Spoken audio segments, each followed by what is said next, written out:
Boa noite a todas e todos. Obrigado por estarem aqui. Hoje é uma plateia super bem composta, mas também tem motivo, né? Então, obrigado por terem saído de casa para vir.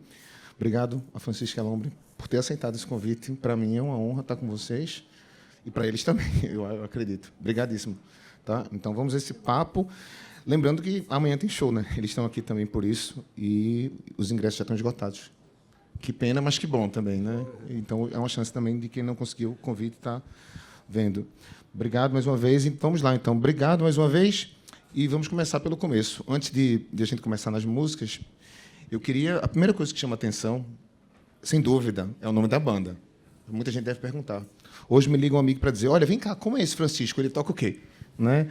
Eu queria que vocês falassem um pouco sobre a origem do nome. Né? E ontem eu escrevi um texto dizendo que era uma banda com dupla nacionalidade, sabe? Eu acho que é até mais do que isso, mas que vocês falassem um pouco sobre o começo da banda, o nome, para a gente falar sobre o som da banda, que também carrega um pouco isso. É isso. A Francisco Elombre surge como uma proposta entre amigos de tentar romper as fronteiras geográficas, de crescer junto, de aprender junto, usar a música como o nosso combustível interno para a gente evoluir, para a gente crescer. Mas lá no começo, a gente também tinha muito desejo de conhecer o nosso contorno, conhecer o nosso contexto, onde é que a gente estava situado no mundo. E a gente usou a nossa música literalmente como nosso combustível para rodar de cidade em cidade em cidade, tocando nos espaços públicos, nas praças, nas casas que tivessem a ousadia de nos receber, nos pequenos espaços que nos recebia uma banda principiante. O nome Francisco Elombre peguei do livro 100 Anos de Solidão, de Gabriel Garcia Marques. É um personagem secundário no livro, mas que me chamou muito a atenção. Aquele ancião que viajava com seu acordeão, indo de vilarejo em vilarejo, que cantava sobre aquilo que ele aprendia na estrada, e quando ele chegava num povoado, as pessoas chegavam perto dele, jogavam até moedinhas assim, para saber o que está acontecendo nos outros lugares do mundo, né? Inspirado por essa ideia, decidimos fazer uma música tributo a esse personagem que hoje a gente sabe que é um personagem real, é uma lenda que viveu, uma das lendas responsáveis pela movimentação cultural do vallenato na Colômbia. Mas, naquele momento, a gente estava descobrindo um ser que nos inspirava, porque, afinal, era isso que a gente estava começando a fazer e querendo fazer. Rodar o mundo entre nossos melhores amigos, cantar sobre aquilo que a gente aprendia e aprender e crescer. Então, os primeiros anos da Francisco Elombre foram anos de muita... Foram anos muito hippies, eu falo assim, muita guerrilha, muito perrengue, porque era a gente, com mais dois amigos, Andrei e Gomes, que não estão aqui presentes nesse exato momento, mas que estão representados por nós, querendo chegar na próxima cidade e conhecer uma próxima cidade. E usar a música justamente para conseguir chegar lá. A gente era um bando de jovem quebrado financeiramente, e a música era meio que o único caminho que a gente tinha para fazer isso acontecer. E fizemos isso uma vez, duas vezes, rodamos do Atlântico até o Pacífico, num carro que eu tinha pego emprestado da nossa mãe. E a experiência foi tão fantástica que a gente não podia parar por aí. Porque depois de rodar 3 meses pela América Latina, com a música, querendo conhecer pessoas novas, na hora que a gente voltou para casa, tem essa metáfora de quando você viaja muito tempo, tem muitas vivências, você cresce a barba, aumenta as rugas, cresce muito, mas quando você volta para casa, parece que está tudo igual. E essa sensação de voltar a uma mesmice, sendo que a gente tinha visto tanta coisa, nos fez ter uma conclusão óbvia de que a gente teria que fazer a mesma coisa, rodar mais e rodar mais. E a gente passou os primeiros 3 anos da banda rodando praticamente sem parar. E quando eu falo que era algo, eu falo roots, guerrilha, perrengue, é porque era o único caminho que podia ser feito. A gente não tinha grana não ganhava cachê para pagar aluguel. Qual que é o jeito mais barato de você viver sem pagar um aluguel? É você morar no carro com seus amigos de cidade em cidade, em cidade em cidade. 3 anos fazendo isso, sem parar, e, eventualmente, a gente começa a perceber que o fato da gente estar se dedicando tanto a essa movimentação sem parar, entregando tudo, todas as ideias, a gente volta para a cidade e a gente começa a perceber que, nessa cidade tem essa casa, tem essas pessoas são massa, são nossa família da estrada. E a gente foi percebendo que nossas famílias começaram a crescer. A família que a gente constrói, a família que a gente escolhe. De repente, a gente percebeu que um coletivo de bando de doido, jovenzinho, tem, na verdade, casa em todas as cidades da América do Sul. E que coisa mais gratificante do que você poder ir a qualquer canto e ser bem recebido, e receber bem, e ter uma troca. E a gente começou a fazer isso, enfim.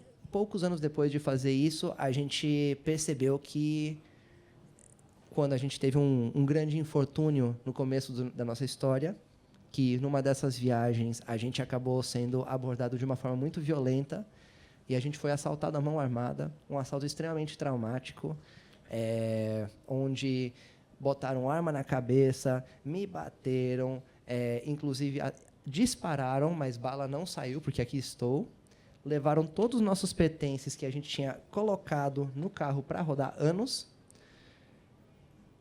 A resposta das famílias que a gente cultivou ao longo dos anos frente a esse momento nos fez entender que o tamanho da aventura que a gente estava se propondo era maior do que a gente. Já não se tratava mais de uma viagem nossa, se tratava de uma movimentação cultural onde tinha pessoas do norte do continente ao sul do continente que se sentiam incluídas nas nossas viagens através das nossas comunicações, através das nossas músicas, pessoas que começavam a tatuar frases, mudar seus estilos de vida inspirados em coisas que a gente tinha feito. E aí que a gente percebeu, eita, essa viagenzinha desses hippie maluco que a gente denominou Francisco El Hombre, na verdade é uma banda. E, com isso, a gente conheceu o nosso produtor, que está aqui presente, o Felipe, da Difusa Fronteira.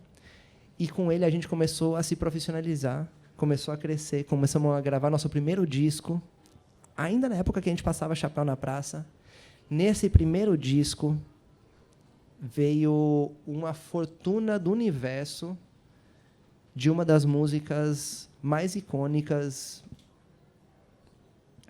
da música popular contemporânea brasileira, sair da caneta e da voz dessa mulher que está aqui ao meu lado, da Ju, que é a música Triste Louco ao Mar, que nos levou até o Grammy Latino. Meses depois, a gente ainda está passando o chapéu na praça. E nos levou para festivais, e nos levou para rodar o mundo. E aquele estilo de vida que a gente começou lá atrás, a gente continua até hoje. Tanto que estamos aqui. Acabamos de chegar do aeroporto, estamos aqui com vocês, ansioso para bater perna na cidade, conhecer tudo que a gente ainda não conhece. Porém, agora com uma história... A banda cresceu, né?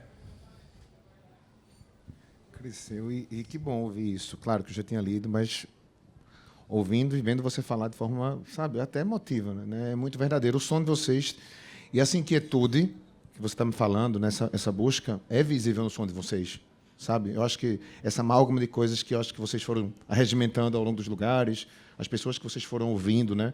E, naturalmente, o som que vocês incorporaram está ali. É uma profusão de sons assim, que eu acho que é até bom não ter uma definição. Não precisa ter definição, só as pessoas vão definir a partir de tudo. E sobre essa questão da canção, que a gente vai chegar lá também, eu acho que essa canção ela foi sendo ressignificada, né? Ela teve um sucesso na época, depois de novo. Então, todas as pessoas que me falavam diziam assim: nossa, eu conheci uma música, sabe? Aquele tipo de música que vai sendo redescoberta pelas gerações, um adolescente. E, por acaso, a semana passada, eu estava com adolescentes, né, de 15, 16 anos, e mostrei o clipe da música. E os adolescentes ficaram: olha, isso é muito bom, isso é muito forte. Eu fiquei: que coisa boa, sabe? Pessoas de 16 anos, veja, eu tenho 36, sabe? É mais ou menos assim, são gerações que a música de vocês já chega. Então, é muito bom perceber que esse lado andarilho também regimenta muita coisa.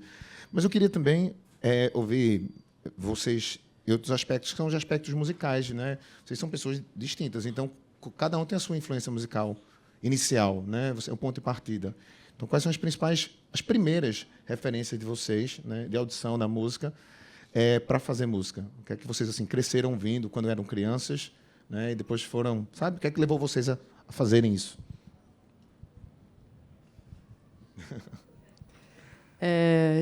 Eu venho de uma casa muito musical, muito mesmo, assim.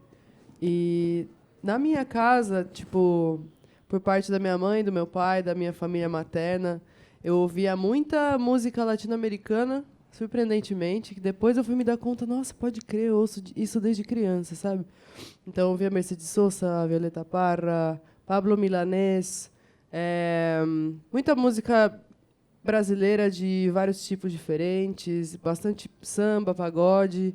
E, por parte do meu irmão mais velho, muitos tipos de rock e metal. Meu irmão era metaleiro. Então, tem essas influências bem fortes. Ao longo do tempo, fui conhecendo parte da banda, né? O Andrei, que não está aqui agora. Ele foi o meu primeiro parceiro de banda. Minha primeira banda foi com ele, que ele era meu companheiro na época. E aí começaram a vir outras influências que seguem até hoje, assim, de punk rock, de hardcore, de ska e vai um monte de coisa, né?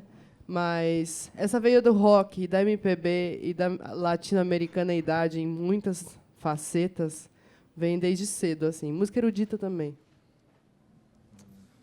É muita influência. Na verdade, isso que é uma coisa bem louca de banda. É muito raro você ter uma banda. É muito difícil você conseguir encontrar as pessoas certas no momento certo para montar uma banda. Porque, querendo ou não, foram 5 pessoas que estavam, ao mesmo tempo, com vontade de entregar a sua vida e seu futuro para uma ideia completamente instável, um sonho que provavelmente daria errado, se a gente for parar e pensar, mas mesmo assim quer apoiar isso, quer investir nisso, acredita nisso. É muito raro. E, honestamente, agora, nesse momento de despedida que a gente está, a gente se pegou pensando em vários momentos, nessas conversas que a gente tem meio nostálgicas, assim. Será que a gente vai achar isso em algum outro momento com outras pessoas? Porque é raro demais. Cada vez mais você vê os line-ups de festivais e parece mais lista de vestibular do que lista de line-up, porque são mais nomes individuais do que de bandas, né? Mas a verdade é essa, assim. E dá para entender porque é difícil você manter uma banda, você manter um monte de gente junta, você fazer essas divisões, você manter essas relações. É uma relação de uma família que você escolhe. Mas a riqueza da banda é justamente essa, é que cada pessoa tem influências completamente diferentes. Então, a Ju trouxe muitas influências, que Ju e Andrei trouxeram muitas influências que eu e Seb não tínhamos, justamente por termos nascido no México e conhecermos o Brasil num momento posterior. Então, a gente é irmão. A gente é irmão, aliás. A gente estava conhecendo um Brasil que já era normal para Ju, para Andrei, para Gomes, mas para a gente não era. Então, a maneira como a gente analisava e tocava aquilo já era diferente. Então, ao tocar músicas que eram de Ataúfo Alves, mas que a gente tocava nas praças, a maneira que essa música era executada já não era mais exatamente um samba. Já era claramente infiltrado por ritmos latino-americanos que Ju já tinha, a gente já tinha, só que de formas diferentes. Então, a parada desse som que a Francisco El Hombre faz, que é impossível de decifrar, a gente já foi perguntado 1000 vezes que som a gente faz, não tem resposta, e eu acho que isso é incrível, incrível. É justamente essa mescla. É o fato de que todo mundo ali tem uma voz presente para mudar o som, e acho que um grande exemplo de que todo mundo tem uma voz presente é que, no começo da pandemia, saiu o nosso antigo baixista, o Gomes, que se dedicar a outras coisas, saiu de uma forma muito linda, foi muito bonita essa saída. Imediatamente entrou Helena Papini, e o som da banda mudou completamente com a entrada da Helena Papini, porque, justamente, ela trouxe um peso musical gigante e teve toda a abertura. A gente sentiu toda a abertura para dar para ela, e ela entrou com toda peso da personalidade dela, assim, para mudar a banda. E isso é muito rico, isso deixa tudo muito mais único. E me faz lembrar que, quando a gente começou a banda, cada um de nós já tinha uma ou duas bandas. E já tinha uma quantidade de frustrações já em relação à ideia de ter uma banda. Porque, querendo ou não, lá no Brasil, quando você imagina ter uma banda, especialmente na época que a gente estava, vinha muito num molde sempre igual, de tentar tocar, tentar fazer turnê lá fora. Lá fora significa imediatamente Estados Unidos ou Europa, que é investir um dinheiro que você não tem, ou você tem uma grana que não é sua, que você já é rico de nascença e tudo mais. E esse era o molde para até conseguir uma gravadora e tudo mais. E quando a gente começou a Francisco El Hombre, eu lembro de ter vários papos com o Sebastian que a gente falava, cara, e se não fosse sobre esse molde? E se a gente pensasse a banda como uma história? Porque eu lembro quando a gente ouvia Devendra Banhart e a gente pensava nele como o cara que em algum determinado momento largou as coisas para ir para a Europa, para tocar nas ruas e foi visto por Manu Chao, que a gente seguia muito, as histórias de Manu Chao e de Mano Negra fazendo turnês. Querendo ou não, o que mais nos atraía em Gogol Bordello é a história que tinha atrás dele. A gente pensou, cara, se a gente se influenciasse em cima de Francisco El Hombre, que era um contador de histórias, que transmitia histórias de cidade a cidade em uma época da selva colombiana, e se a gente tentar entender a banda como isso, no lugar dessa fórmula óbvia de banda e de carreira? Então a gente foi procurar um palco que a gente não tinha acessado antes, a rua. E até porque não nos davam palcos, nem que fosse um palco dessa altura, não nos entregavam, a gente não era ninguém. Pouco a pouco a gente foi recebendo palcos dessa altura, de repente um pouco dessa altura, de repente um festival, de repente e tal.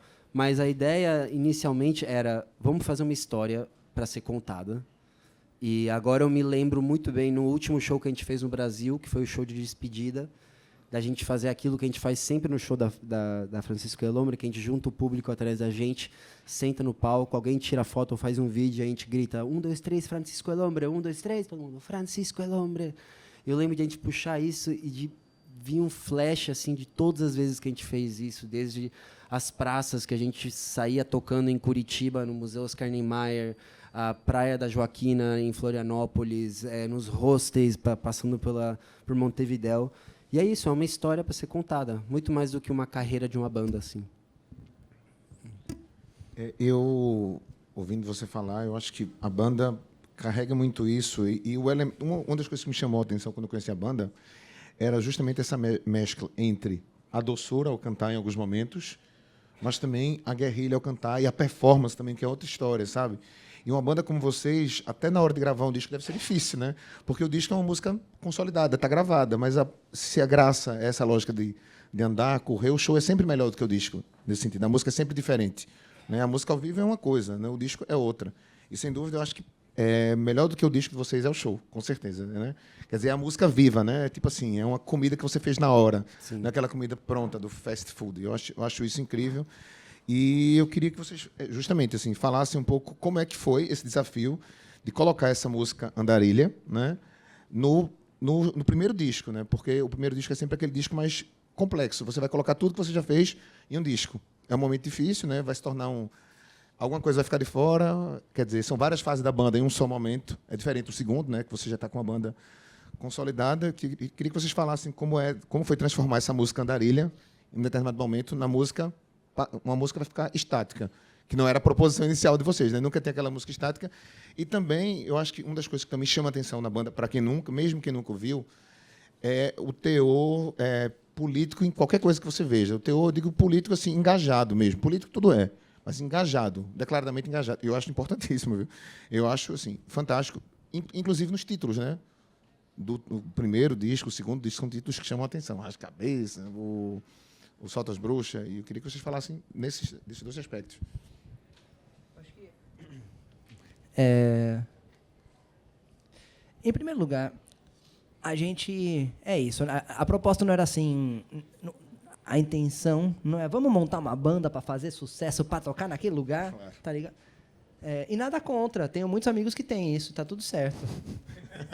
Até tem um amigo, né? Tá de boas, acho massa. Só que, assim, se bota no nosso lugar. Nossa ideia era, quero viver, sabe?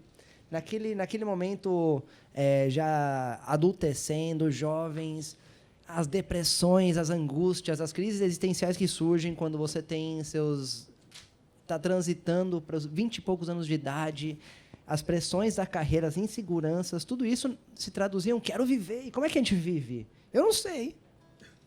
Eu não sei o que fazer da vida, eu só sei que eu sei tocar música e quando a gente toca música, se transforma. Fica legal. Fica legal entre nós, a gente vai dormir felizes. Algo acontece que as pessoas que fazem parte dessa troca também se envolvem. Então, a troca é uma troca real, não estamos performando. A gente tem muitos amigos que performam. Nada contra. Acho bonito. Quisera eu poder interpretar da forma como muitos amigos interpretam. Eu não consigo interpretar. Eu canto minhas canções. Eu esqueço a letra da canção das outras pessoas, porque eu só consigo cantar o que está aqui, assim. E quando a gente começou a fazer isso, a gente começou a entender que a gente tem uma relação. Somos humanos, juntos, parecidos em muitos aspectos, mas muito diferentes em outros aspectos, cada um com sua bagagem musical, sua bagagem de relações, sua bagagem de expectativas. A gente é um microcosmos, uma tentativa de uma sociedade. Sabe? A sociedade a gente pode pensar, o mundo tem 10 bilhões de pessoas e crescendo. E tem aquela máxima, seja a mudança que você quer ser no mundo, né? Se você não consegue mudar a sua relação com as suas pessoas mais próximas, como é que você vai mudar o mundo? Né? E, no fundo, o mundo, para a gente, era algo que não existia, era de tão distante. Nossa realidade era nós. Então, a primeira coisa a transformar é nós. Então, através da música, a gente começou a transformar a nossa relação. E a gente criou um coletivo criativo, não hierarquizado, ou seja, ninguém é dono da banda. Ninguém tem razão. A gente vota, a gente discute, a gente briga. Porque, às vezes, tem pessoas que têm ideias ótimas e é difícil decidir entre ideias ótimas e pessoas apaixonadas pelas suas ideias ótimas. Mas, com o passar do tempo, a gente aprendeu que, nesse nosso microcosmos, a gente consegue ser um exemplo para a sociedade de diálogo, de compreensão, de afeto nas decisões, de tomada de decisões, enfim. Eu estava dizendo tudo isso para chegar num lugar, tá? Esse era um grande gancho. Porém, eu me perdi, o GPS aqui interno se perdeu. Talvez a pergunta de novo ajuda.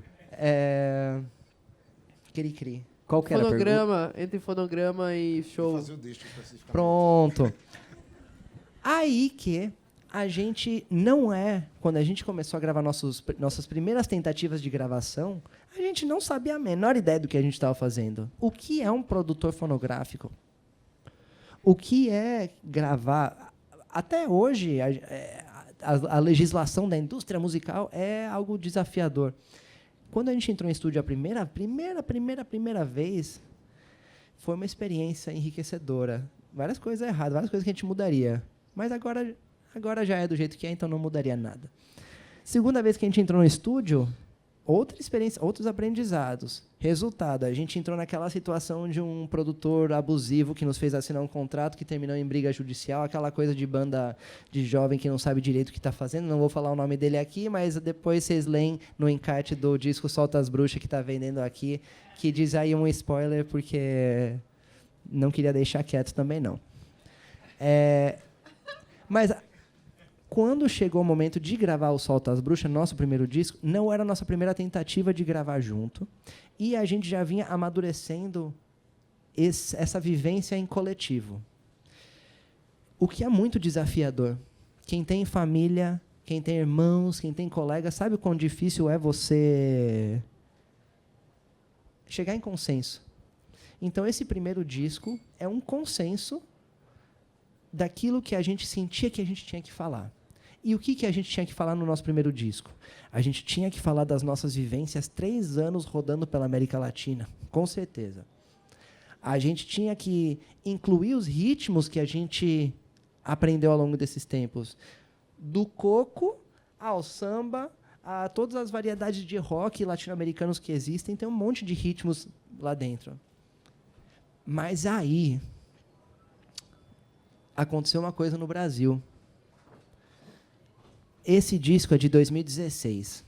Desde 2013, quando secundaristas começaram a pular as catracas do metrô contra os aumentos das tarifas do transporte público, num movimento que chamava Movimento Passe Livre, foram cooptados pelo surgimento de um movimento de direita que pegou as mesmas letras e mudou um pouquinho do movimento do MPL, Movimento Passe Livre, para o MBL.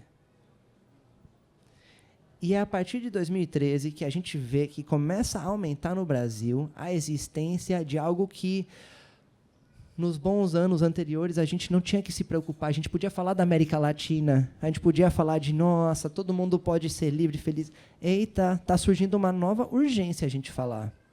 Algo está acontecendo no Brasil e não está legal.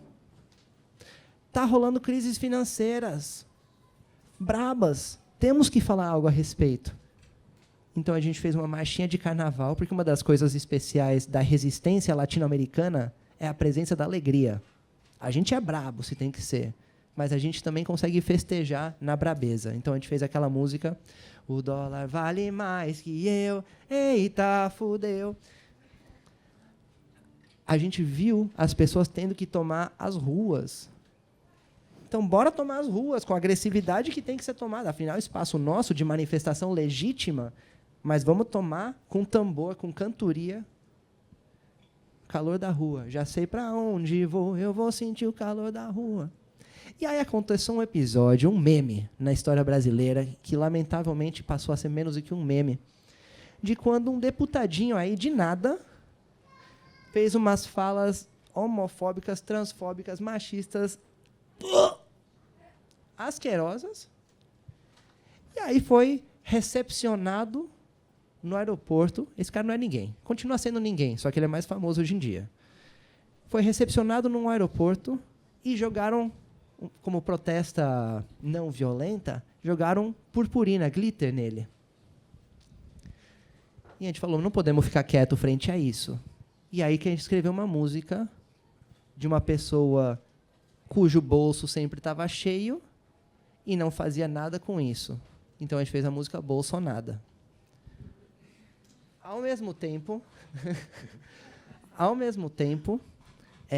a gente percebeu que tinham várias movimentações. Bom, aí não sou... Aí acho que não é tão propício ser eu, a pessoa falando isso, mas só dando essa continuidade. O mundo estava muito...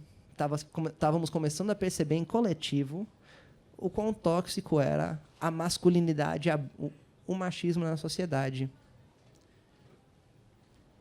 E aí é que Ju, quando o disco já estava fechado, já estava para ser feito, trouxe um poeminha tímido, assim, nem sei se vai caber no disco. Não sei se cabe. Vamos ver. E acabou virando um hino atemporal da música popular brasileira, que é Triste Locomar. Tudo isso para dizer o quê? A gente sempre falou sobre o que a gente está vivendo. A gente viveu a estrada, cantou sobre a estrada. O Brasil começou a mudar, a gente começou a falar sobre esse Brasil mudando. E à medida que a banda foi crescendo e a gente foi percebendo o valor das nossas palavras, a responsabilidade da nossa fala, quando a gente está aqui numa sala cheia, no spotlight, com câmera na mão, microfone,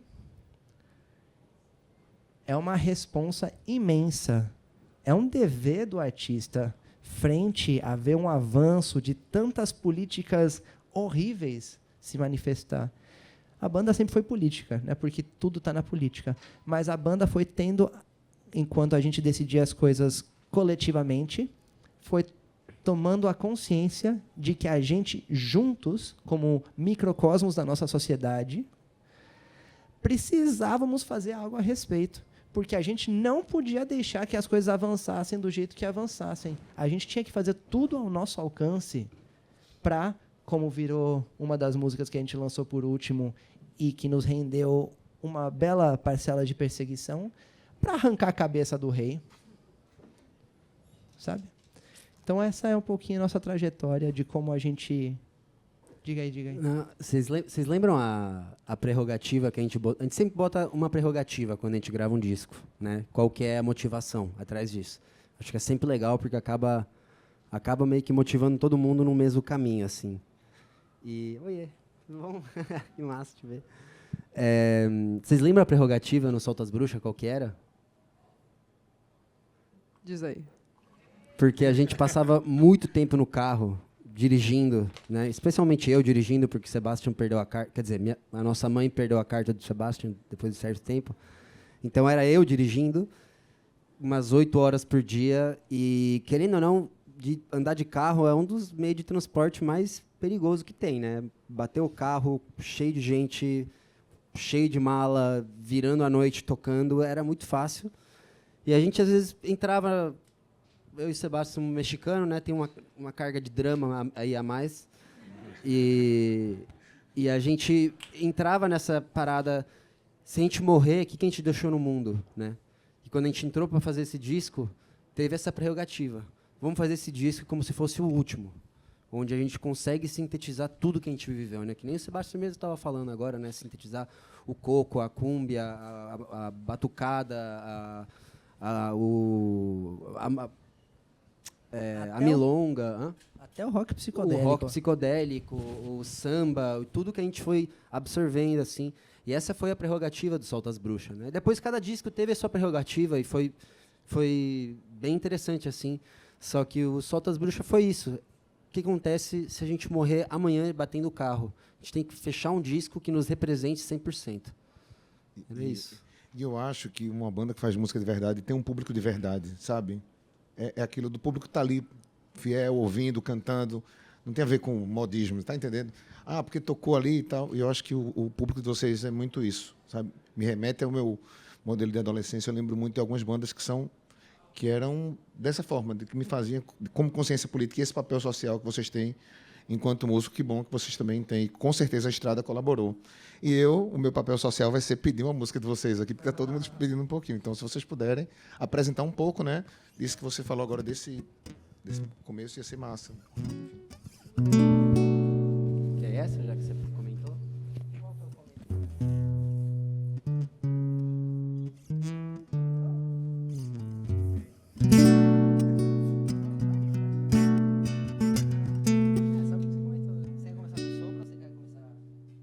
Fazer uma paradinha aqui, galera. Alguém aqui já veio no show da Francisco Elombra? Levante uma mão. Massa! Tá bom. Uma das coisas bonitas do show da Francisco Elombra é que o show não é a banda apenas. Já foi quando não tinha ninguém pra assistir a gente. Mas se a gente tem o privilégio de ter algumas pessoas aqui com a gente nessa sala e o som tá sendo captado e aqui tá sendo gravado e a gente tá... Vocês sabem que a banda vai acabar, né? Então, a nossa ideia aqui é, vamos fazer uma coisa épica. Vamos fazer uma coisa diferente, legal. Não tão tipo assim, seriazinha. Quem vem no show da Francisco Elombre, vem aqui mais pertinho, venha mais pertinho, porque vocês vão ser convocados para cantar essa música que eu sei que vocês sabem cantar e vai ter que cantar alto para captar no microfone. É isso mesmo, vamos enrolando enquanto a chegada vai chegando. Venha. Já peço desculpa pela bagunça, mas é isso aí. Como disse minha irmã, pra quem me invita, assim sabe como me pongo. Ok. Vocês sabem cantar essa música, que eu sei. Com sopro. Ué, você chamou todo o coro aí Tá, pra então. fazer o quê? Tá, então eu vou instruir o sopro. E aí a gente se olha e segue. E se errar, errou. E se acertar, acertou. Bora? Então, assim, ó. É assim. Pá, pá, pá, pá, pá, pá, pá, pá, para, pá, pá, paia, pá, para, pá, pá. Dá pra fazer melhor, dá pra fazer. Pá, pá, pá, pá.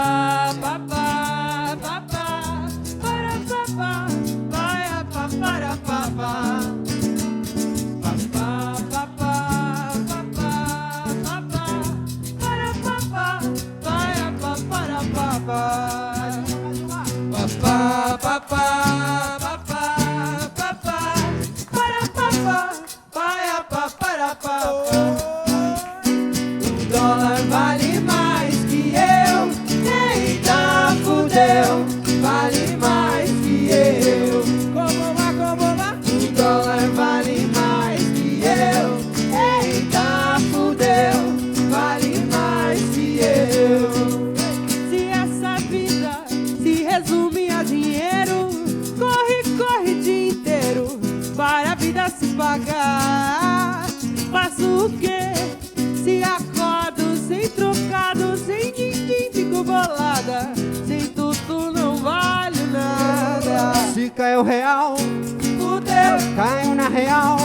fudeu, Pra pagar o Natal, eu chamo o cheque especial.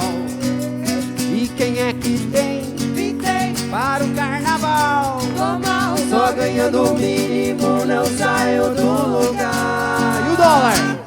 O dólar vale mais que eu, eita fudeu, vale mais que eu. Como lá? O dólar vale mais que eu, eita fudeu, vale mais que eu. E o sopro, papá?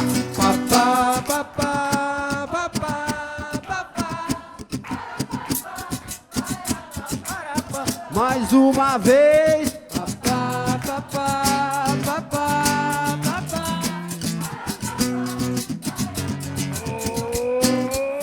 Se essa vida se resume a dinheiro, corre o dia inteiro para a vida se pagar. Faço o quê? Se acordo sem um puto, sem din-din, fico maluca, mas tô pra me acostumar. Não passou o cartão, Fudeu, o Fufá tem não. fudeu, Nessas pindaíbas só me resta dar migué. Estourou o crédito, estourou o dé. já virou fumaça o churrasquito de amanhã. Só você. O dólar.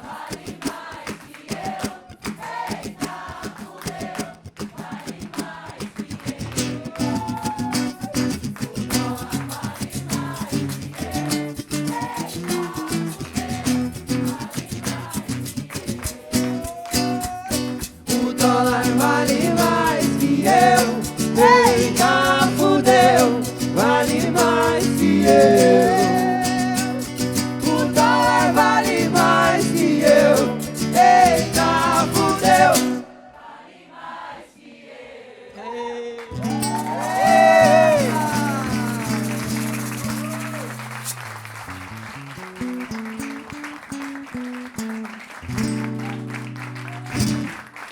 Ótimo coro! Amei. Amei. Quem precisa de sopros com esse coro? É. Francisco Lambro sempre foi sobre isso, assim, a gente começou tocando na rua, e na rua, olha que loucura, na rua, ninguém vem pra te assistir, tá todo mundo indo pro trabalho, correndo pra casa, ei, vai chover, ih, tô atrasado, ih, tô estressado, então você não tem uma música pra cativar, você tem segundos pra instigar algo, e quando você consegue construir isso, é uma aula da porra, por isso que eu tiro o meu chapéu e todos os chapéus que tem embaixo desse para artistas de rua. Que viva a cultura da rua. Defendam seus artistas de rua que fazem nossas ruas serem tão mais bonitas. Eu cheguei a ficar com vergonha de falar depois disso agora, né? Quer dizer, aquilo que eu tinha falado no começo, veja, o que é a banda, né? A performance é outra história, né? É muito melhor do que o disco, vocês aqui. Sem dúvida, a música vai ser sempre diferente, sempre melhor. E o público também interage. É uma dialética grande, né?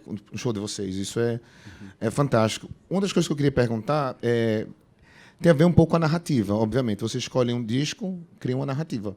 O primeiro tem uma narrativa, como vocês falaram. O objetivo era esse. E aí eu queria perguntar se, a partir do segundo, né, que já é um disco diferente, o primeiro você junta tudo, coloca ali. O segundo já já tem menos canções, já tem menos estrada para se fazer. Como é que vocês construíram já o segundo disco? Imagina, né? Escolher a capa. A capa é um projeto interessante também, chama muita atenção. É a primeira apresentação. Você está numa loja de disco, não conhece a banda, mas o nome já chama atenção. Né? A capa chama atenção mais primeiro do que a capa, depois o nome. Então, como é que foi o processo? E como é que é o processo de escolha das capas, né? E do título do disco especificamente? Tem uma curiosidade particular que eu tinha, sabe? Boto fé. Eu vou falar um pouquinho, mas eu sei que você tem muita coisa para falar desse disco. Eu acho que o segundo disco de uma banda é sempre um grande desafio, assim, porque o primeiro você não tem expectativa de nada. É isso aí, vamos botar tudo que nós tem lá e vai, nasce um negócio. E aí o segundo, o que você faz? Você dá sequência no que já existia? Você faz uma completa ruptura com isso? O que você faz, né? Então, eu acho que foi um desafio autoimposto de criar uma ruptura com muitas coisas, de trazer uma parada que ninguém entendeu na época também. Nem a gente da banda entendeu muito, assim, a gente ficou sentindo, nossa, que disco estranho, velho. Mas veio muito a partir também de urgências internas, assim. Eu acho que para além da urgência consciencial, assim, tipo, nossa, esse cenário está se apresentando, então conscientemente vamos falar sobre tal e tal coisa. Eu acho que também existe uma coisa que para mim é muito vital, assim, na criação artística, que é a habilidade de ser uma antena, né, de captar as paradas, assim, de intuir, de canalizar mesmo o que está precisando ser dito naquele momento. E eu acho que todo o contexto social e político e várias coisas que a gente estava sentindo vieram muito nessa onda super disruptiva que é o Rasga-Cabeça. E o título do disco é uma tradução do meu sobrenome. Foi você que propôs, né, velho? Doideira. O meu sobrenome é de origem italiana, era Strazzacapo. E é Strazzacapa, que significa rasga-cabeça. E aí foi meio que essa espada de calhe, assim, essa fita de cortar várias coisas, falar sobre o que dói, botar o dedo na ferida, olhar bem assim para a montoeira que está dentro do abismo que você não quer olhar, assim, de vários desconfortos. Eu acho que é um disco desconfortável, mas muito interessante, né? Quer falar? Você tem a capa do Solta as Bruxas? Felipe, gente, nosso produtor maravilhoso aqui.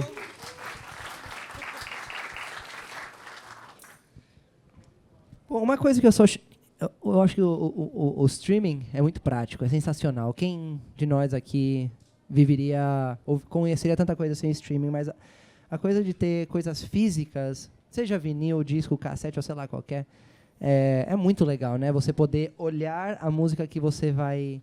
Porque a música evoca um universo e você tem um material físico na sua frente para pesquisar, olhar, ler.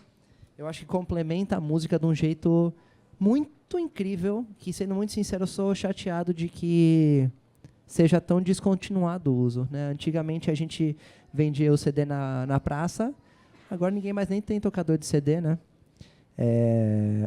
Mas, enfim, o primeiro disco, o Solta as Bruxas, é esse aqui,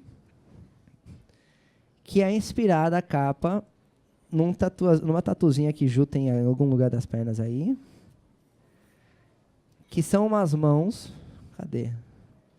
São umas mãozinhas aqui que estão fazendo arte. As mesmas mãozinhas que estão aqui atrás. A capa... Isso aqui é sobre fazer arte. A gente vinha vindo de um lugar muito... A gente era chamado de hippie. Hippie da praça mesmo. Nossos EPs antes são muito coloridos. A gente se vestia colorido. Era muito hippie. Só que essa percepção do hippie, essa semiótica, que é a construção do audiovisual do hippie, impedia de muito da nossa mensagem ir adiante. Então a gente decidiu fazer uma ruptura com o passado ao lançar o Rasga-Cabeça, uma capa preta, de soltar as bruxas, esse douradinho que vocês veem aqui reflexivo, sabe? Nos foi muito recomendado não fazer. Foi falado assim, gente, vocês são uma banda que não tem nem grana, isso vai encarecer tudo em não sei quantos %, não precisa fazer. Ninguém vai nem notar. Quase 10 anos depois, e eu noto muito, eu sou muito feliz de ter feito isso, viu? Não me arrependo nem um centavo. Nem um centavo me arrependo. E o vinil é lindo também. Putz, nossa. Aí, vindo dessa fase, como eu comentei, 2016, a gente já começa a perceber que tem uma coisa estranha no Brasil acontecendo. A banda está crescendo, isso nos impacta, a gente é mexido, a gente começa a não entender o que é ter fã, porque não é que a gente estourosíssimo, a gente continua morando na mesma casa, com os mesmos problemas, os boletos chegando, só que de repente a gente está mais conhecido. E isso nos chacoalha, nos deixa um pouco instável, não sabemos o que está acontecendo. E, ao mesmo tempo, o clima do Brasil vai ficando tenso. Só que quando as coisas vão ficando tensas, e eu digo isso estando agora em continente europeu, onde chega até a mim que algo semelhante tem acontecido nos últimos anos, não é uma mudança da noite para o dia. É algo que vai entrando, vai mudando, algumas pessoas vão se calando, outras vão se amedrontando, e de repente você está numa situação outra, e você nem consegue lembrar quão diferente era a tua sensação de vida pouco tempo atrás.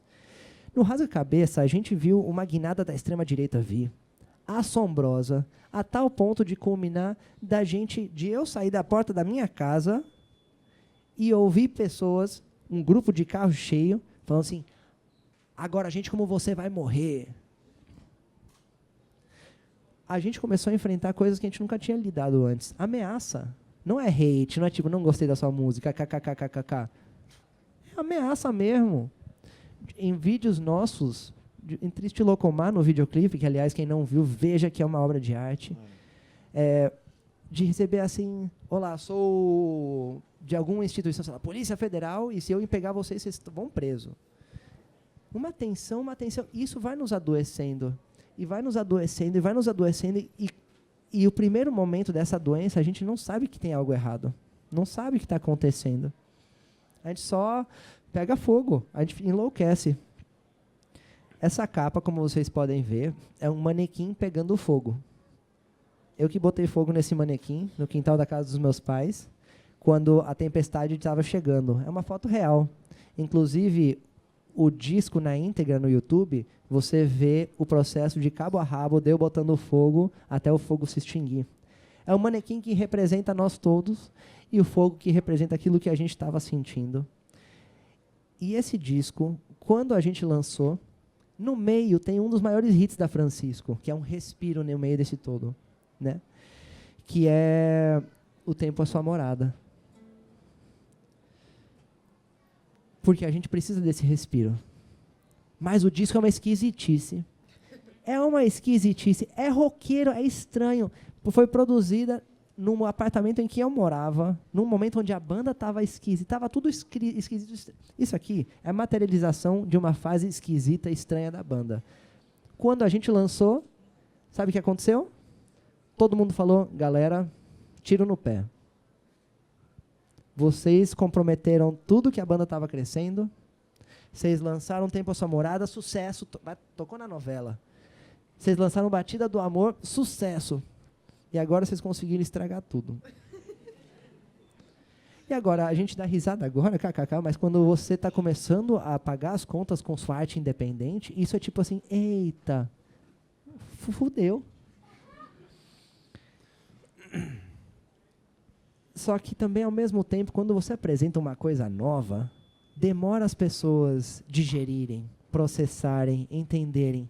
E, às vezes, as coisas que são mais difíceis de digerir é a que mais causam impacto na gente. E esse disco esquisito, que nos foi falado que foi um tiro no pé, o passo errado, aquilo que impediu a Francisco Lombre de crescer e vir a ser uma banda reconhecida, hoje em dia um dos discos favoritos de muitas pessoas. Sabe? O que me faz lembrar, me faz sempre querer passar essa mensagem: galera, façam arte e foda-se, sabe? Façam sua arte, sejam esquisitos mesmo, porque essa sua esquisitice se conectará com a esquisitice do outro, e isso gera uma conexão muito especial. Eu vou citar o Fernando Pessoa, né? Primeiro estranha-se, depois entranha-se. Então, acho que é mais ou menos isso, né? Para determinado tipo de obra que cresce e cresce no tempo, né? Ontem, quando eu escrevi sobre vocês, eu dizia assim: olha, quem vai se despedir da Francisca? Eu não vou me despedir da banda, tá entendendo? A banda vai estar ali, ó, vai estar aqui no som, entendeu? Então, a questão de despedida, quando a gente fala de arte, é muito relativa, né? Vai embora para quem quer que vá. Eu não acho que vocês vão embora. Já já a gente chega nessa parte da despedida, mas... Eu queria só somar, assim, no Raso Cabeça, que ele tem alguns significados também a mais, assim. Essa capa, não sei se provavelmente muitos de vocês lembram qual que foi um dos maiores marcos do início da Primavera Árabe, né? Que foi, se não me engano, posso estar errado nos detalhes, mas uma pessoa que estava trabalhando na rua, que, num ato de desespero e de chamar atenção, atirou fogo em si mesmo. E isso foi um dos gatilhos para a Primavera Árabe, né? E a gente estava vendo o Brasil, onde rolou um golpe parlamentar, onde a direita estava tomando as ruas e tomando uma narrativa que era até então da esquerda, e em desespero não se sabia muito bem como lidar com aquilo, porque até então a gente sempre era a esquerda, quem ocupava as ruas, quem, né, movimentava esse lugar, só que de repente era a direita que estava fazendo isso, que estava movimentando, quem estava indo atrás. Então veio simbolizar isso também, assim. E ao mesmo tempo a gente ganhou um edital para fazer um disco. E assim, uma banda que não tinha, nunca teve nada de dinheiro. Eu lembro que para o Solta as Bruxas a gente se endividou, a gente já estava endividado, pagamos todas as dívidas, veio a oportunidade de fazer o Solta as Bruxas, se endividou mais uma vez, uma grana que nenhum de nós tinha, e de repente recebemos um edital para fazer um disco, né? E a gente poderia muito bem ter pego essa grana, pagado um produtor, um estúdio para fazer e pronto. Só que naquele momento a gente pensou, cara, a gente não pode para sempre depender de outras pessoas para fazer disco. A gente, e sendo bem comunista da vida, assim, a gente precisa se apropriar dos meios de produção, né? A gente precisa saber como fazer nossos próprios discos para ter autonomia. Então, essa grana a gente investiu em nós mesmos. E muita gente falou para nós, especialmente eu e Sebastião, né, que encabeçamos essa produção desse disco, falaram, gente, vocês vão dar um tiro no pé, vocês não deviam fazer vocês mesmos, vocês nunca produziram um disco. Tá errado, vai dar merda. Só que tiveram poucas pessoas que falaram justamente o contrário. Um deles, o Miranda, saudoso Miranda, que era quem estava fazendo a direção musical desse disco e faleceu justo no começo, que falou, gente, vocês são os únicos que vão saber fazer a produção do próprio disco de vocês, os únicos que vão entender a complexidade de uma banda de 5 pessoas completamente diferentes. O Alexandre Capilé também, uma pessoa que tinha seu próprio estúdio, que a gente gravou várias coisas do disco lá, mas ele mesmo falou, gente, vocês têm que aprender a se produzir, porque em algum momento vocês não vão ter esse dinheiro, vocês vão precisar fazer um disco de qualquer jeito. Então, foi ao mesmo tempo assim um passo muito grande de autonomia, porque depois disso, todo o restante que veio foi a gente mesmo que produziu. O Sebastião lançou seu próprio disco, número 1, número 2, número 3, se produzindo. A Ju lançou o próprio disco dela, fazendo uma grande parte da própria produção. Eu lancei um single produzindo Ju, eu lancei um álbum depois produzindo várias pessoas. Isso aí virou autonomia, sabe?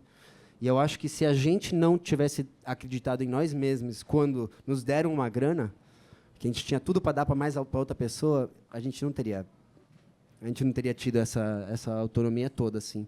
Então esse disco é uma ruptura, mas significou uma grande mudança, porque foi um dos passos mais ousados que a gente tomou em absolutamente todos os sentidos, especialmente sentidos que muitas pessoas não conhecem. Que bom que ele veio, que bom que vocês ousaram, assim, e a gente agradece. Por falar em ousadia, eu posso pedir mais uma música? Obrigado. E aí, qual?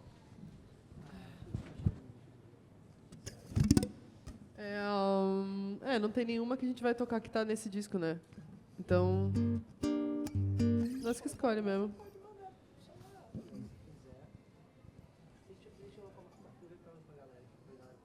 Uma outra?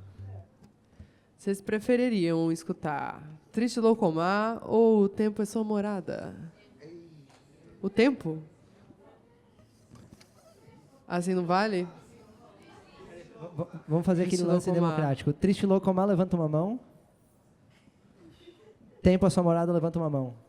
Ai, gente, desculpa.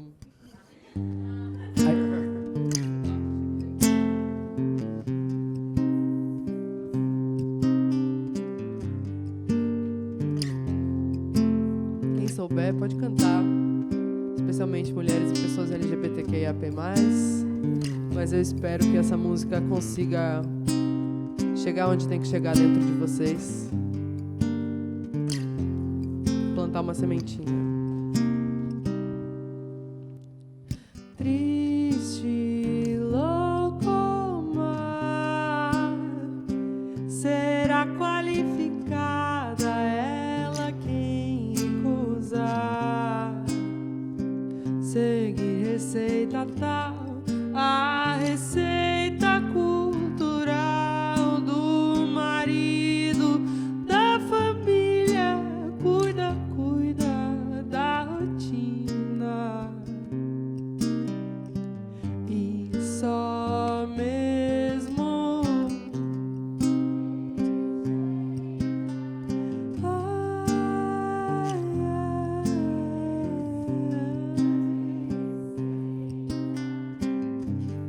quem não sei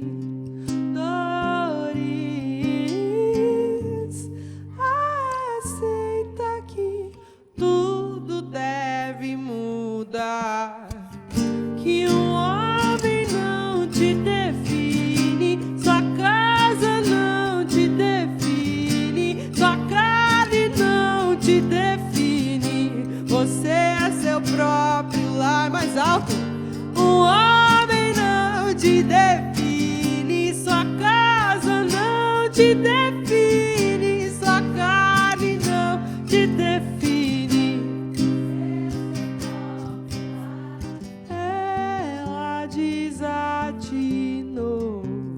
desatou nós, vai viver só se ela quiser. Ela desatinou, desatou nós, vai viver como ela quiser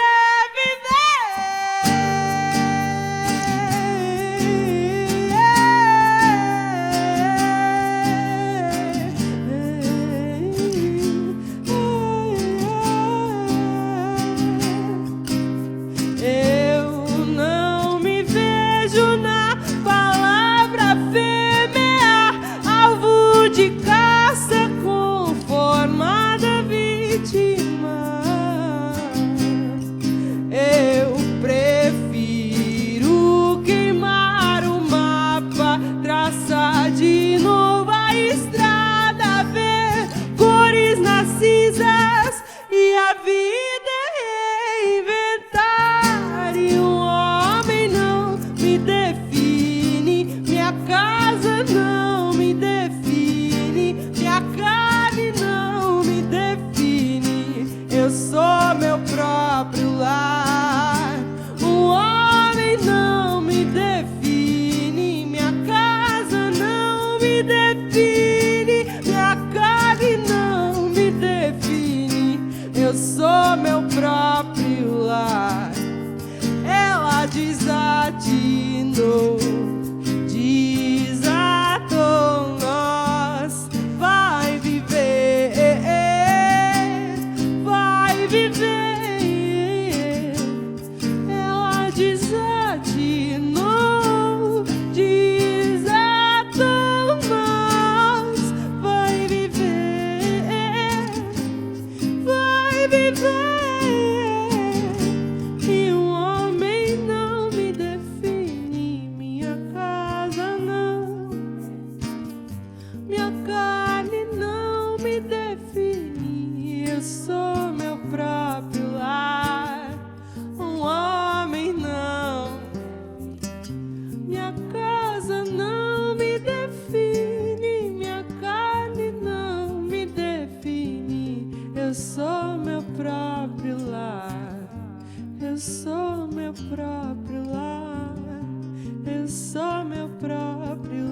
Gratidão. Essa música é realmente um marco assim na minha história pessoal, para além de profissional, assim, porque foi a primeira vez que eu arrisquei mostrar uma parada muito íntima, uma escrita meio vomitada, assim, de uma parada que eu precisava dizer, que eu precisava escutar de mim mesma, que precisava que reverberasse, assim.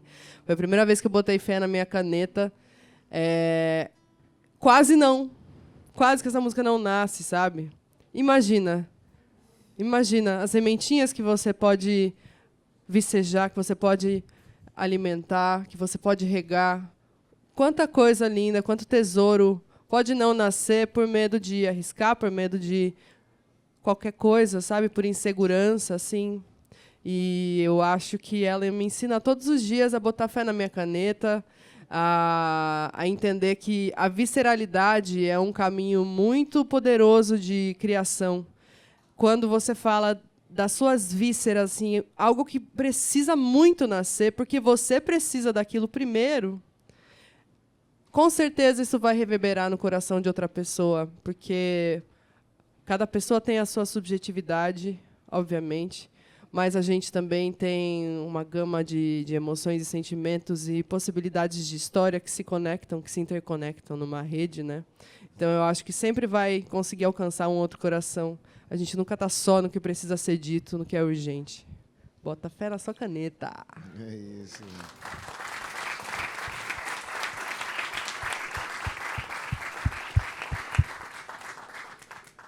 Ju, e por falar em dimensão dessa música, eu lembro que uns anos atrás, apesar de estar aqui há 7 anos, eu coordenava um grupo de estudos no Brasil que elaborava a Olimpíada Nacional em História do Brasil.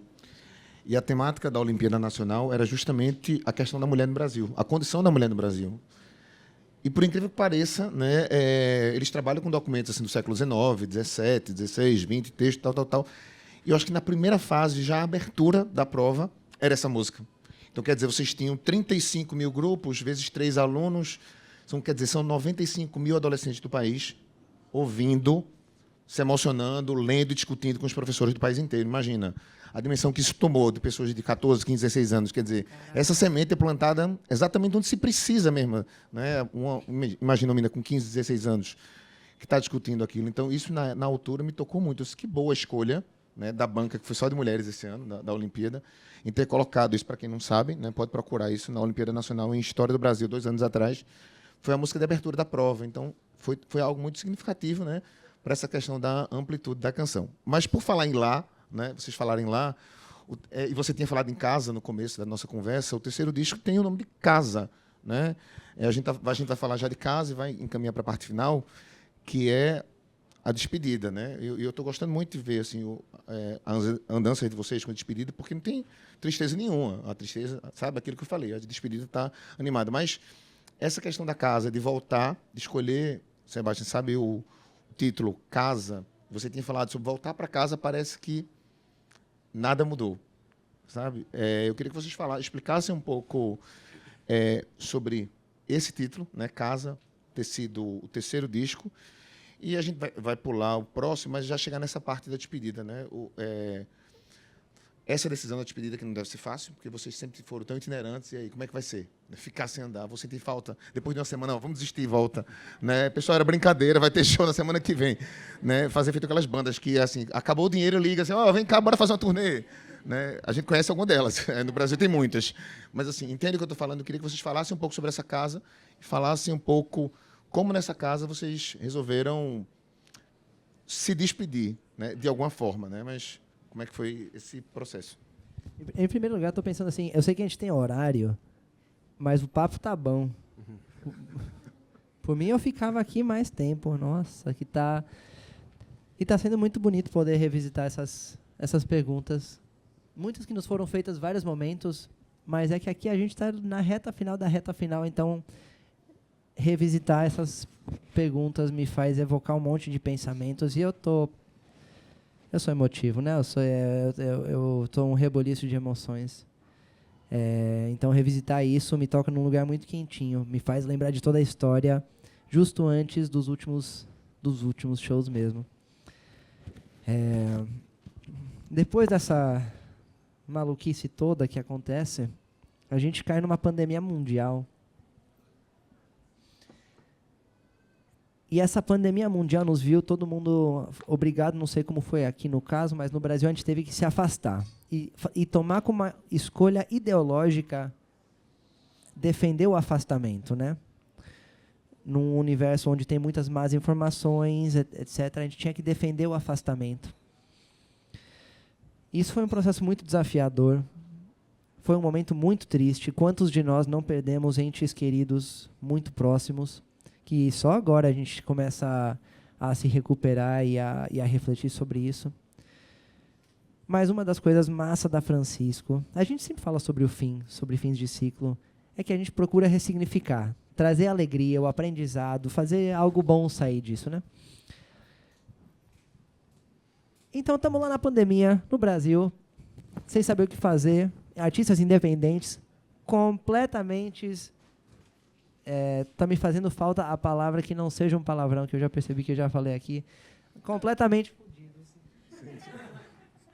Sabe? Porque apesar de grandes feitos, a gente é uma banda pequena de grandes feitos. E eu adoro ressaltar a nossa independência. A gente faz sempre tudo em coletivo. Coletivo não é os músicos, é o Felipe, produtor aqui, que está com a gente sempre desde muito tempo, desde o começo. E a gente é muito inventivo. E cada vez que a gente começa um ciclo novo, a gente gosta de se desafiar.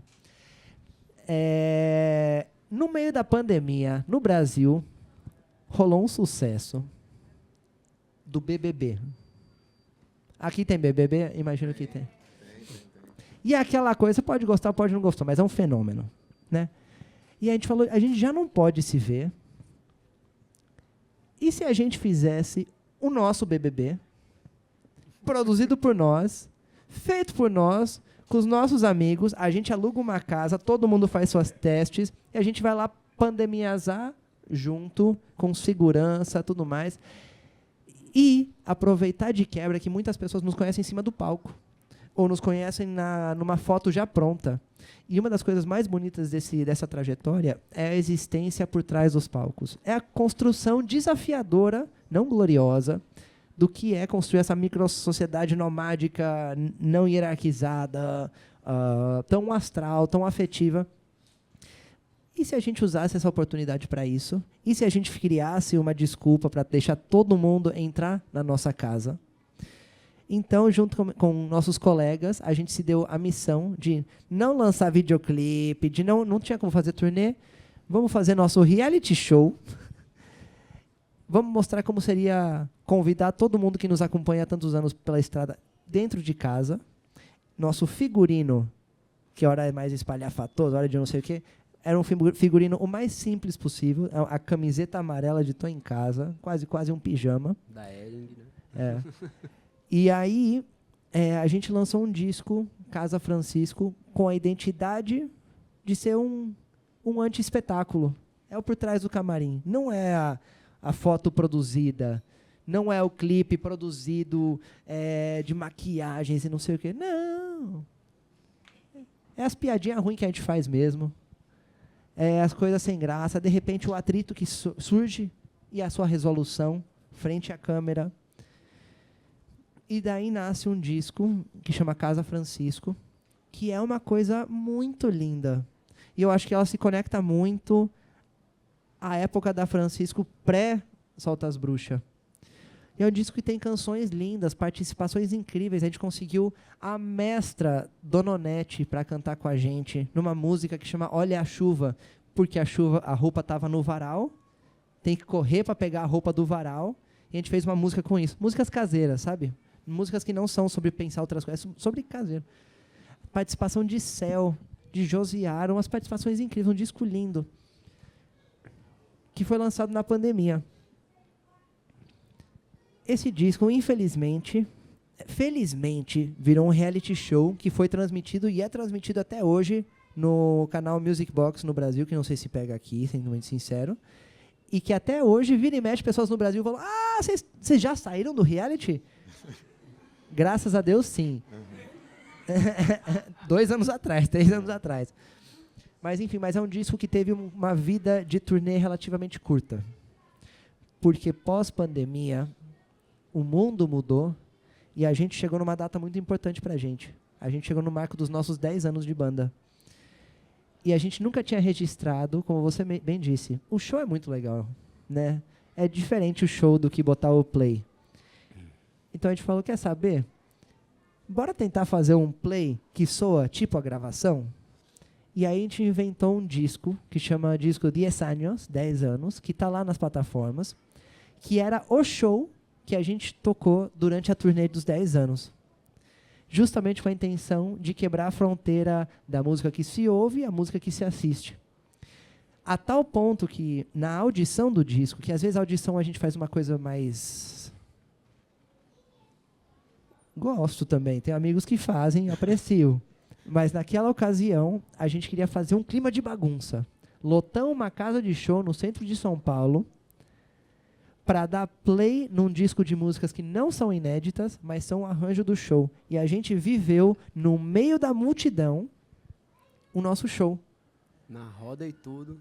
Entramos na roda, criamos a roda. Então, disco de 10 anos, que não, apesar de não ter inéditas, tem essa intenção de poder registrar o ao vivo, que é tão precioso nessa história, né? A gente não poderia não ter esse registro. E falando assim mais rapidamente, porque a gente não tem tanto tempo, eu imagino, essa turnê nos ensinou muito, foi muito legal.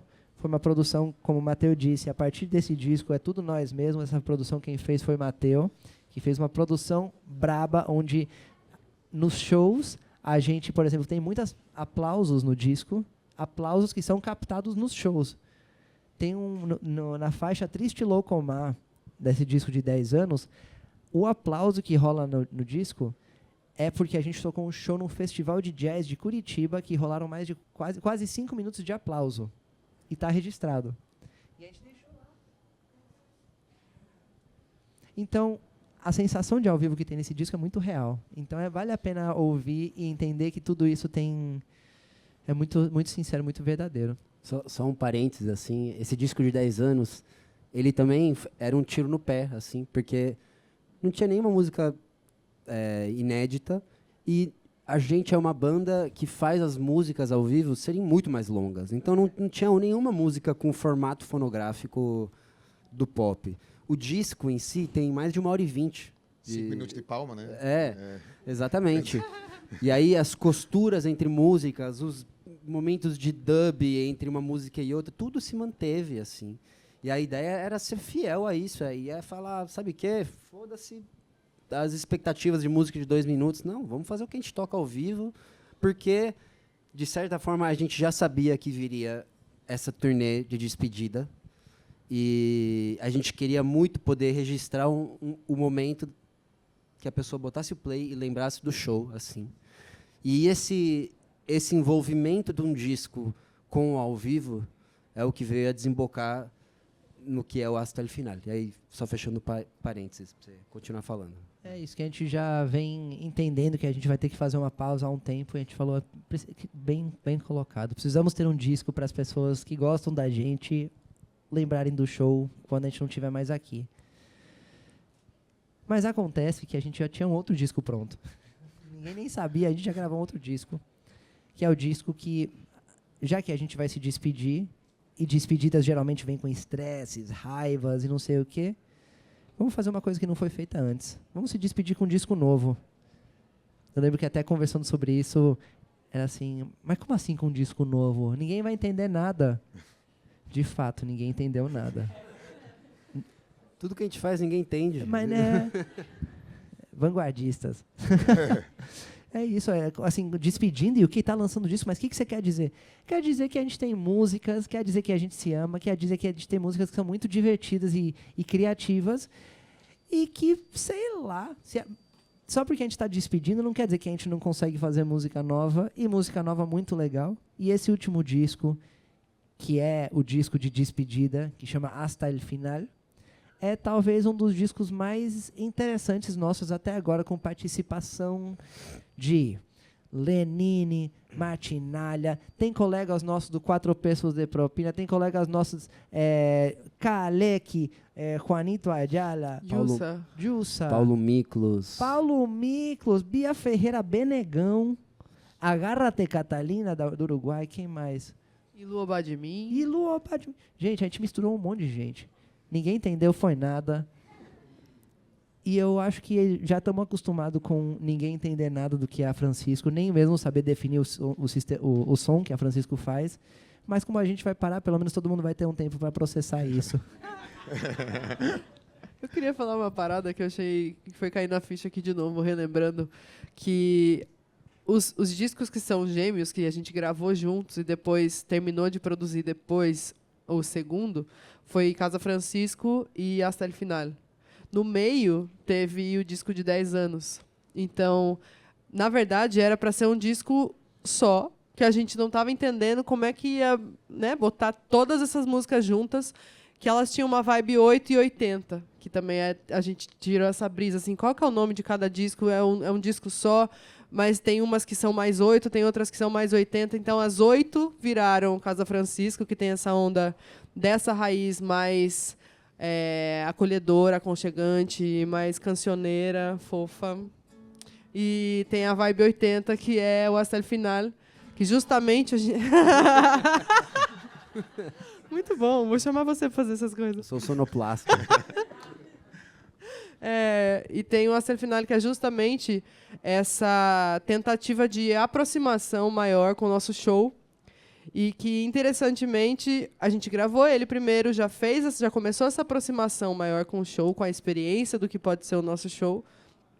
Na sequência, a gente fez os 10 anos e depois voltou para finalizar a produção. O Mateu voltou, né, para finalizar a produção e costurar com mais coisas ainda que trouxeram presentemente a sensação do show, assim. Então, eu achei interessante essa parada que você falou, porque é uma coisa que a gente sempre ouvia. Nossa, tem um abismo entre o fonograma de vocês, os discos de vocês e o que a gente sente na experiência do show. Então, a gente foi, pouco a pouco, assim, buscando essa aproximação que eu acho que funcionou. Deu certo. Eu e todo mundo que está aqui, né? Eu também acho. Eu acho que deu certo. E sai de uma maneira... Sai de cena mesmo temporariamente na produção de uma maneira super bonita, assim, tá entendendo?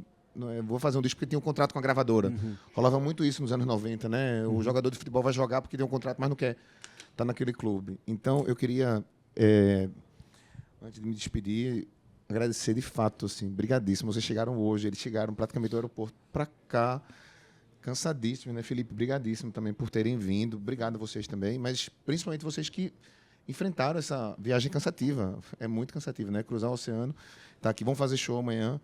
Estão deixando de estar aproveitando a cidade para estar aqui, mas com certeza estão gostando muito e todo mundo está. Obrigado a todos que vieram. Queria agradecer principalmente a uma amiga minha que fez a ponte, a Bárbara, que é super fã da banda também. Está ali, já conheci vocês. E agradecer também, né, Sandra, a FENAC por esse espaço para a gente poder falar um pouco desse show tão especial, né, bonito, que eu estarei lá assistindo, espero que todo mundo aqui, e que tomara que daqui a algum tempo a banda volte. Sem esse caráter, né? Estou sem dinheiro, mas se for, também fala, pessoal, a gente está sem grana. A gente precisa de uma turnê, vocês podem fazer o Pix, alguma coisa assim, né? Ou aquela campanha, o crowdfunding, né? Tipo assim, vamos fazer um disco novo. Então, obrigado, de fato, assim, estou muito feliz de estar com vocês, uma honra para mim, eu acho que para todo mundo estar aqui. Obrigadíssimo por estarem aqui. E é óbvio que eu queria me despedir e pedir a despedida com a música, se vocês puderem. Mas obrigado de novo. Com a música Despedida ou com qualquer música? Ah, entendi. Só para quem... Eu sei que os ingressos estão esgotados para o show de amanhã, o que é uma felicidade imensa a gente começar essa turnê de despedida esgotando os ingressos. Vai ter show extra em Lisboa. E olha, tem poucos ingressos ainda em Lisboa. É isso que eu ia falar.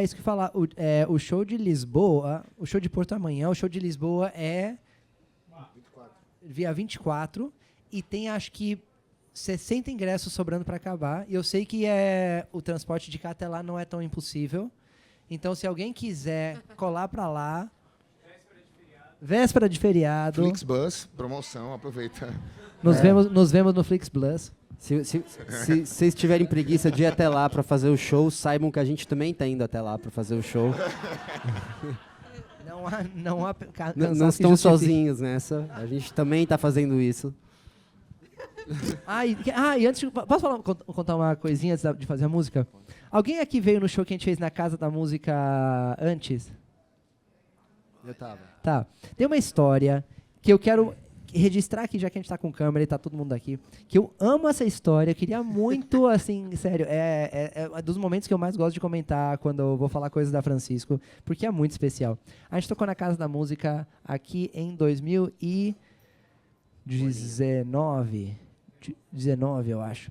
E foi um showzaço, foi sensacional, foi um astral, foi muito legal. Pode parecer que a gente está super acostumado a essa coisa de ficar fazendo turnê, mas naquela época era muito novo para a gente vir para cá, conhecer Porto, fazer um showzaço disso, a gente estava assim nas nuvens. E depois eu fiquei sabendo que o público pulou tanto no show da Francisco que a galera que estava trabalhando lá embaixo teve que ligar para os bombeiros, porque estavam achando que estava rolando terremoto na cidade. Então, a Francisco já criou um alerta de terremoto em Porto, graças ao show. E quero dizer que não tem uma expectativa. Minha expectativa para esse show é fazer exatamente a mesma coisa. Então, a todo mundo que vai colar no show, eu espero que a gente bagunce muito, bagunce legal, celebrar até o final. Dessa vez vai ser um tsunami de suor. Senhora, que imagem. Galera, somos Francisco El Hombre. Obrigado pelo carinho, pela escuta, pelo espaço, pela gratidão. E como eu disse em Tá Com Dólar, a gente gosta dessa bagunça. Cantem com a gente, cante alto. É a última vez que a gente vai poder fazer um momento assim. E Felipe tá me falando que a gente tem pouquíssimos. Dos CDs que sobram, tem aqui... Tem 8 CDs que sobram aqui. Fala com o Felipe se quiserem levar um pra casa. São super lindos. Servem tanto como CDs. A camiseta vai ter no show de amanhã. Tem hoje também? Tem hoje também. Então pronto, gente. Última música. Essa música é do Hasta el Final do nosso disco novo. E eu vou dizer a todo mundo que vai colar no show amanhã, prestem bem atenção nessa música, porque amanhã essa música vai ser uma baguncinha.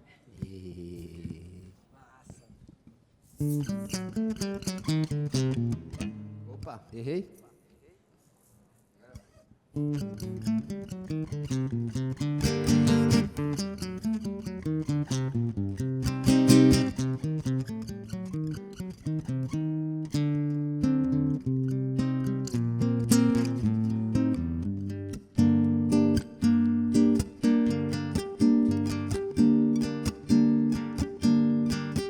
Hoje é segunda-feira e tô pra morrer da ressaca de uma vida inteira. E foi num copo sem fundo que vi refletida a melhor e pior parte de mim. Hoje é segunda-feira e tô pra morrer da ressaca de uma vida inteira. Ai, ai, ai. E foi num copo sem fundo que vi refletida a melhor e pior parte de mim. E lá vou eu outra vez, no encalço do certo e errado, por sobre o leite derramado, brindo esse louco viver.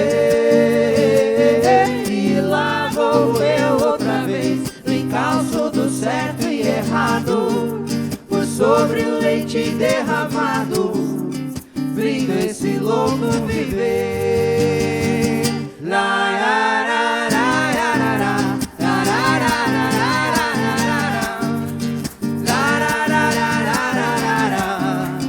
La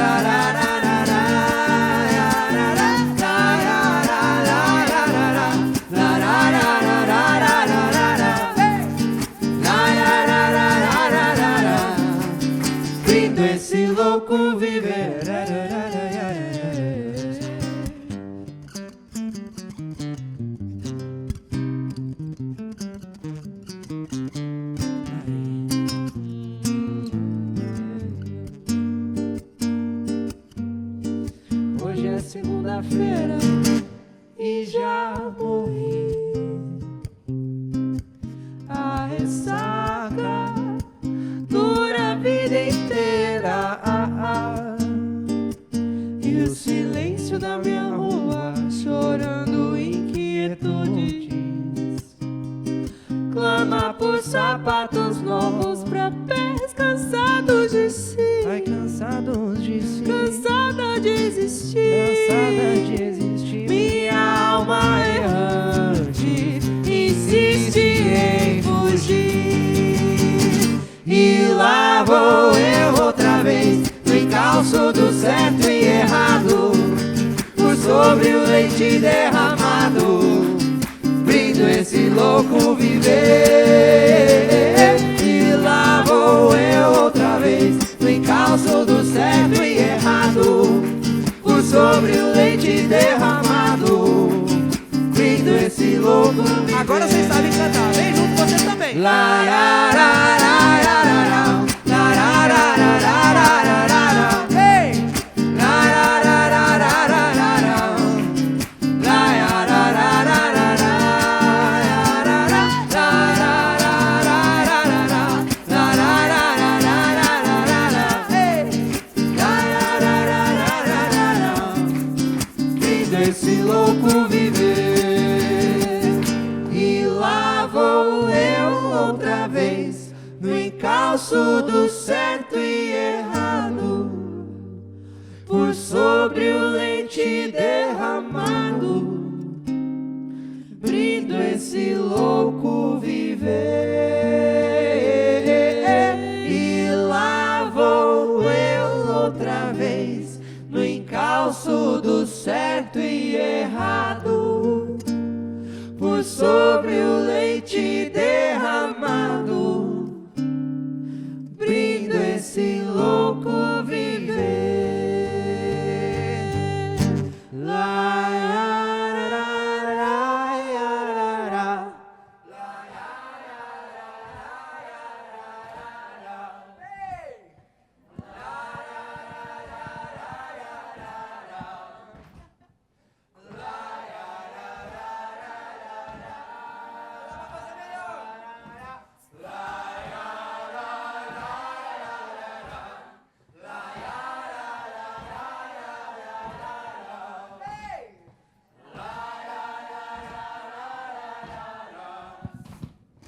Brindo esse louco viver. La la la la la la la la la la. La la la la la la la. La la la la la la. La la la la la la.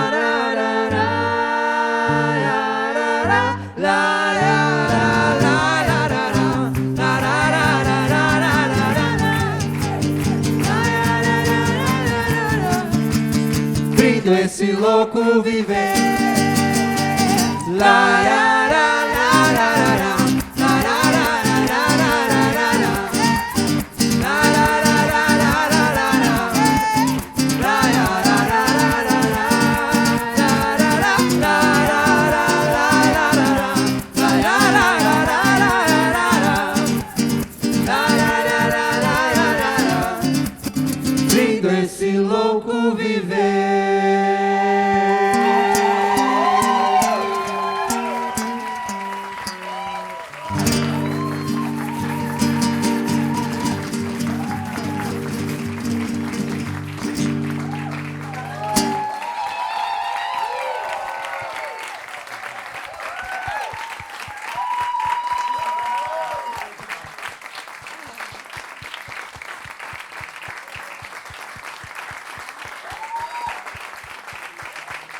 Obrigado, muito obrigado, Finac, obrigado, Sandra, obrigado demais.